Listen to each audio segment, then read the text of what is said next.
Hey, it's Soleil, and this is episode 82 of the Orange Pill Investor.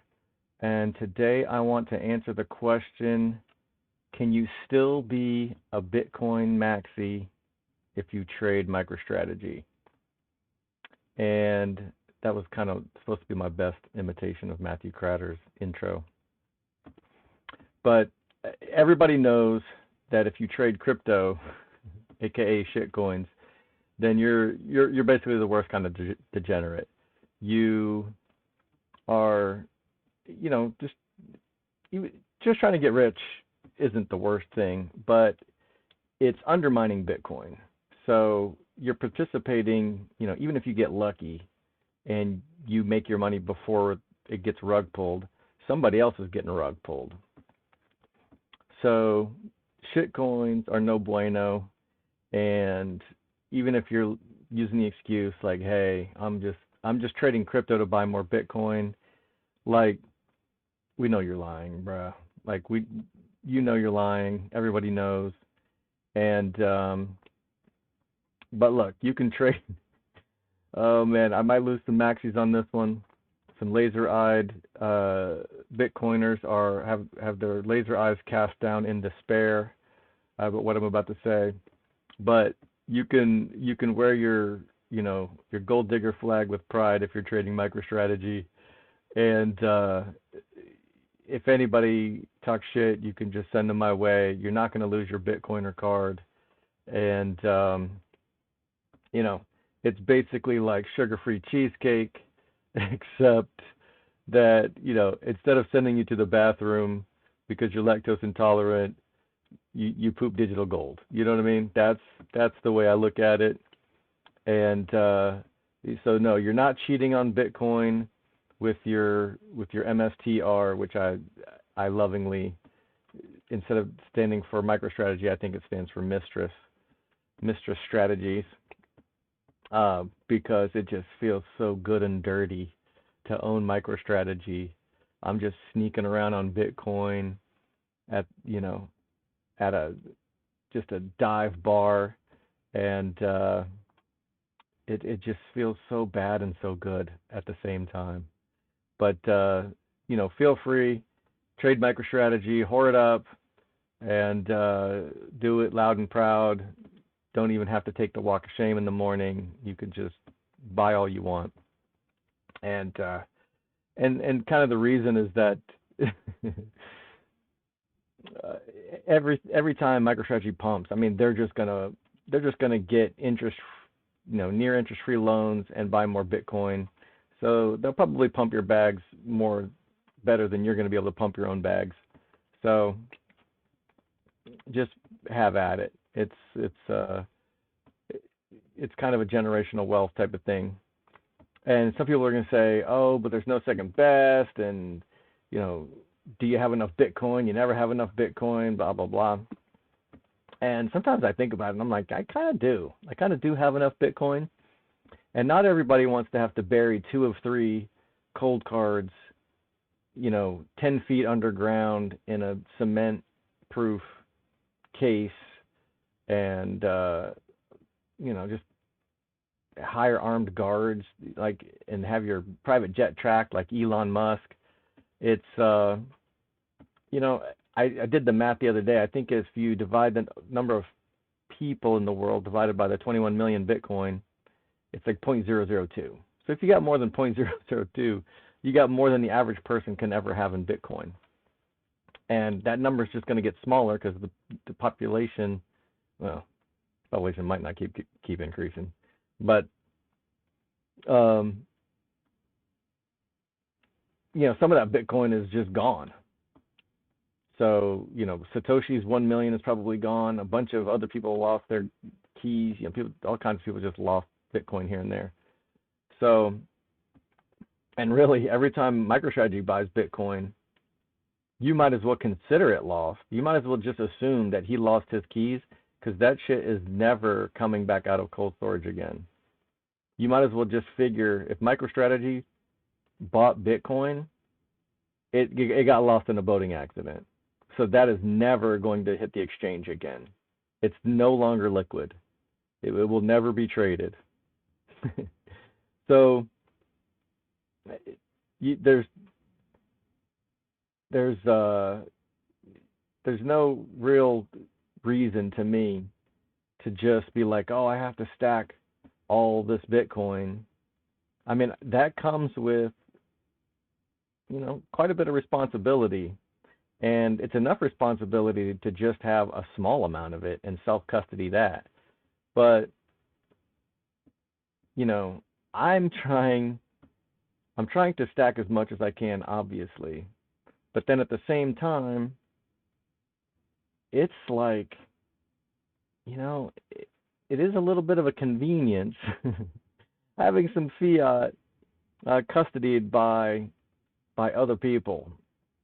And you know, my fiat accounts are insured up to a certain amount. And of course, as the government crumbles, blah blah blah. But like I was saying, I mean, if you got more than 0.002, which is right now is easy to get, when Bitcoin's a million, it ain't going to be so easy. However, if you're getting in now, I think it's reasonable if you get to 0.1 or 0.2 or 0.5 or 1 or 10 or whatever the hell your number is. Everybody has to make a decision for themselves when they think, you know what, I have enough Bitcoin, and I have enough and not too much to the point where you're just like scared to leave the house because someone's gonna $5 wrench attack you, and you have to go through elaborate security protocols just to make sure that your wealth isn't stolen. So that's my theory, and I know this is April 1st, but this is not an April Fool's joke. I am dead ass serious about it.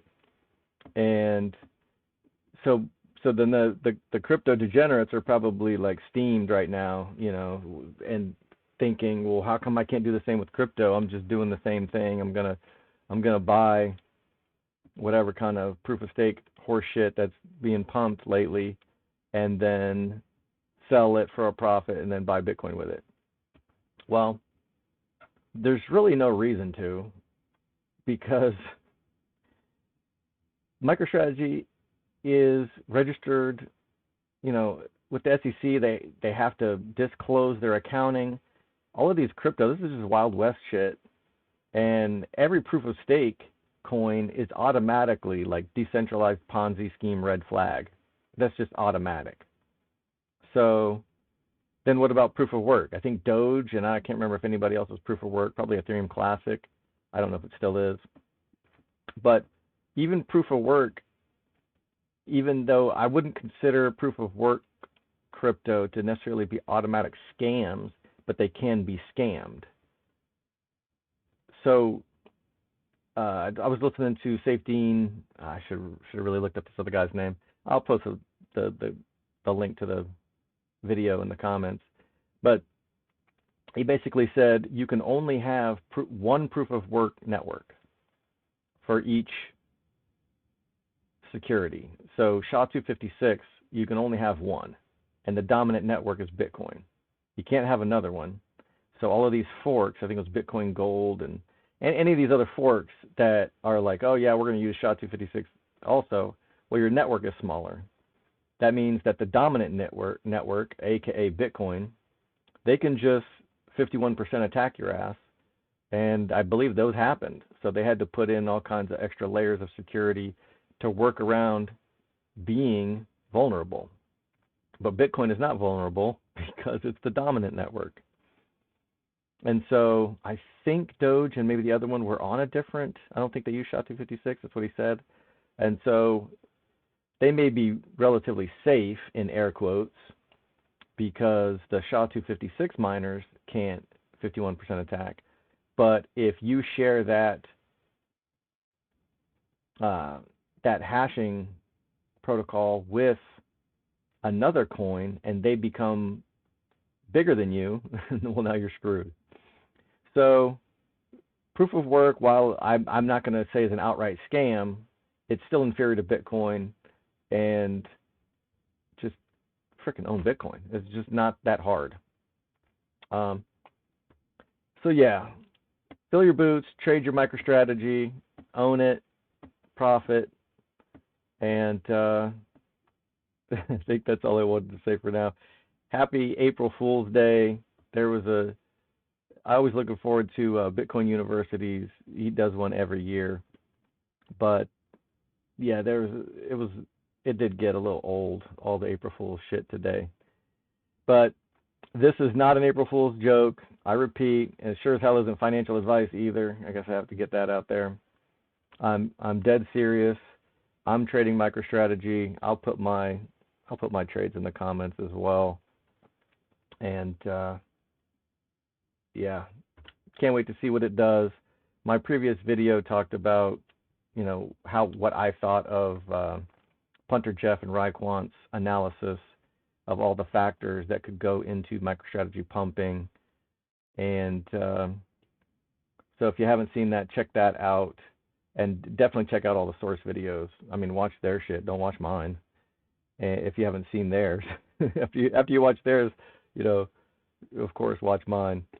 But their analysis is amazing, and I was riveted. I've watched both of their YouTube videos twice, and it's just, it's excellent source material. It's what I've been basing, and operating my assumptions on ever since I saw them. I was already trading MicroStrategy, but I was just trading it to trade it because it was a synthetic Bitcoin derivative.